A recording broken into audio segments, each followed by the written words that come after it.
Hello everyone, I'm Ben from the McKendries. As you already know, probably from my last videos, if you do subscribe and watch, we have recently bought the Sony A7 III, which we've been using for our past videos. We've used it for about 5 or 6 videos now. And I've got to say, the quality is just incredible. I'm so happy with it so far. It's everything I hoped it'd be. But we had on pre-order the new E Mount Sigma 35mm lens, which arrived today. So I thought I'd do a review on it as such. Well, maybe not a review, but I thought you might be interested to know what it's like, what our first thoughts are. So we're gonna do some tests with it today. We're actually going to Blackpool to surprise Lou's parents because it's her mum's birthday tomorrow and it's also Father's Day as well. So they've gone to Blackpool for the weekend and they're always saying how much they wish we'd go with them and stuff like that, and we never can because we've always got weddings on the weekend. So this weekend was our first weekend free for months and months, so we thought we'd go and surprise them. But yeah, so this is the lens.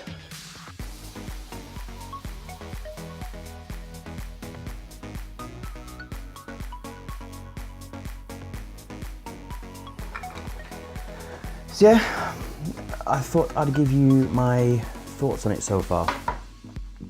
So I started off as a Canon shooter. I had the 5D Mark III, which I loved. Obviously there's no autofocus, but with that camera, I also had the Sigma 35mm Canon fit one. And I mean, at a wedding, I think I'd use that probably 90% of the time while I'm there. Maybe switch it off for speeches and stuff like that to get a better composition, but majority of the time I was on that lens. So I was debating whether to get the Canon, to keep my Canon Sigma lens and get the adapter. But obviously I found out that Sigma were releasing the E-fit ones, and I just figured like it's always going to be better to get the actual lens that's designed to fit on the camera, because I know the autofocus will be better, hopefully anyway. After I test, I'll let you know. So yeah, I thought I might as well hold out for that and get the E Mount lens that Sigma are releasing. Unfortunately, that took 2 months longer than I anticipated it to, because I was originally supposed to get it at the beginning of June, and then the date kept getting pushed back and pushed back, so I think it's now 6 weeks after I assumed I was going to get it. But so yeah, initial thoughts. So the size, I mean, it's big, like it's a big lens, but it's no bigger than the Canon one, I don't think. And I mean, we can test that. Lou's still got the, 1 second. So yeah, Lou still uses it for the Nikon, and it's her favorite lens as well. So the size, and it is a bit bigger to be fair, but it's lighter. So yeah, I think it's bigger because of the E Mount fit. They've got this extra little attachment bit here, which doesn't come on the Nikon one or the Canon one. So yeah, it makes it a little bit bigger. Other than that though, it is lighter, so that's a good thing. Let me just stick this back on, because if Lou knows I've taken it off and not left the camera unsafe, she will kill me. It's a big lens, it's a heavy lens, especially compared to the kit lens. Like the 28-70 that comes with the Sony, if you order it with the Sony, is a very light lens with plastic, but if you believe this is also plastic. But it feels good. Build quality feels very sturdy. They have got the rubber seal around the thing, which would make me assume it's weather sealed, which is good. So obviously I've not tested that though. It is actually pouring down today, so I'm sure that will be tested today at some point. Yeah, I keep having to change the light source because I'm in front of a window and it just keeps going dark and light and dark and light, so hopefully it's not going to be too bad in the video. But yeah, so the build quality, it feels very stable. The focus ring feels quite smooth. So obviously most people know this lens because they had it with Canon or Nikon before they moved to Sony, but it is a 1.4 aperture, which is great for low light situations. I'm looking forward to testing that as well, so we'll be testing that a bit in Blackpool. But still, having the 1.4 is going to come in really handy at weddings. It means you don't have to worry so much about the low light capabilities. I mean, the A7 III so far, from what I've used, has really good low light capabilities anyway, so that paired with this lens is just going to be phenomenal. We're going to do some testing with photographs as well, how quick the eye autofocus is, how quick the focus is in general, how sharp the images are, the ratio between consistently shooting, how many images come out sharp, so we'll go through all that as well. But yeah, I'm excited. But as I said, this isn't a comprehensive review really, it's just my first impressions and first thoughts of using this lens.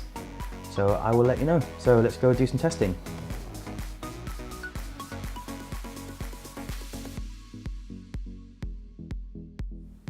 So as you can see here, it finds the focus very quickly, and as Lou moves forward, it keeps focus, but as she gets too close, it loses focus.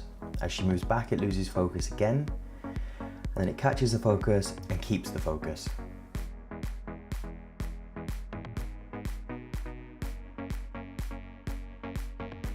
As she comes closer towards me, I think it loses focus again as she gets too close, but it catches it and then keeps focus quicker. Here I was just trying to take a clip of the seagulls to check the focus, and it loses the focus here. It takes a long time to catch it again. As the seagull moves away, it does catch it. So yeah, as you can see from some of those examples, the focusing is really good. It just sometimes loses it and doesn't catch it again. Here I'm testing the low light, and it may look like it from these images, but this room was so dark, so I'm so impressed. Obviously the aperture when it's wide open is just amazingly good, especially paired with this camera. I had no problems with it whatsoever, and I'm looking forward to using it at a wedding ceremony. So we are back from our weekend in Blackpool, where we've been trying out the new Sigma 35mm Sony lens. Overall first impressions, it's really good. It's really nice, I really like it. It's very sturdy. I did have a few issues with autofocusing though. The majority of the time it worked pretty well. It did exactly as you'd expect it to. Follows well, it catches faces well. I did notice a few times though it would get stuck and then it wouldn't find anything. So it would stay out of focus and it wouldn't even hunt for focus. It would just stay out of focus and not do anything. The touchscreen autofocus works really well though. I had no problems with that. Every time you touch it, it focuses exactly on what you're trying to. It finds the focus very quickly. So I am overall happy with it. I'm not as trusting of it as I would be Sony lens though, I have to say. Like for a wedding and stuff with the Sony lenses, you can just leave it and it just finds out exactly what it's supposed to be doing and does it for you. But I don't think I would be quite as trusting with this, but I'm not using it for a wedding yet, so I'm sure after I use it for a couple of weddings, I'll have a bit more of an idea. Pictures look very nice. I love the quality of the lens. As I said before, I had the Canon one for the best part 2 years and I love that one. So I'm very pleased with the way the pictures come out. I'll put some pictures in so you can see what we were doing.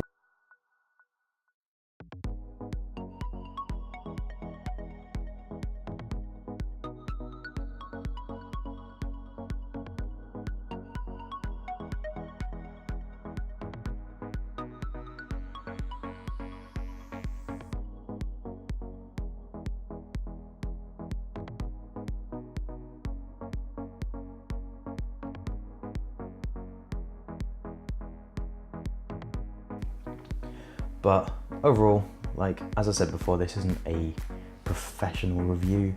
It's more of a first impressions of what I think of this lens, and I do think it's going to be very useful. I do think it's probably going to end up still being my main lens. I mean, I was using the 5D Mark III, which is mainly my manual focus anyway. Having the ability to use autofocus if I do want it is great, but I still will probably use it mainly manually focusing anyway, so it's not too much of an issue.